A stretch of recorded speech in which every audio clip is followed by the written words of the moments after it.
চীনের দেওয়া ১,০০০ শয্যা বিশিষ্ট ৩টি হাসপাতাল নিয়ে মোটামুটি প্রতিটি জেলারই আগ্রহ টানাটানি রয়েছে। কিন্তু আমাদের ভোলা জেলার মানুষ যুগ যুগ ধরে চিকিৎসা খাতে অবহেলায় রয়েছে। শুধু চিকিৎসা খাতই নয়, ভোলার নেই কোনো যোগাযোগ ব্যবস্থা। মানুষ যদি ভোলা থেকে কোথাও যেতে হয় তাহলে একমাত্র উপায় নদীপথ, যেখানে রয়েছে অনেক ঝুঁকি। ভোলার মানুষের প্রাণের দাবি একটি ভোলা বরিশাল সেতু। তার পাশাপাশি আমাদের যে 250 শয্যা বিশিষ্ট একটি হাসপাতাল রয়েছে সেটা শুধু নামে মাত্র।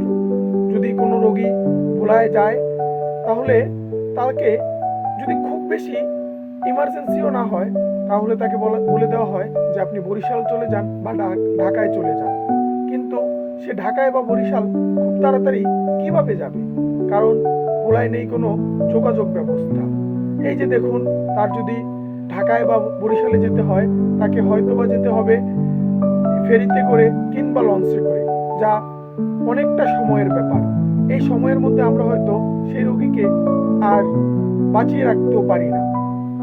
তো আজকে মানববন্ধন হয়েছিল ভোলা বরিশাল সেতু এবং ভোলায় একটি পাবলিক মেডিকেল কলেজ ও একটি পাবলিক বিশ্ববিদ্যালয় নিয়ে। এই দাবিতে ভোলায় একটি মানববন্ধন হয় আজকে।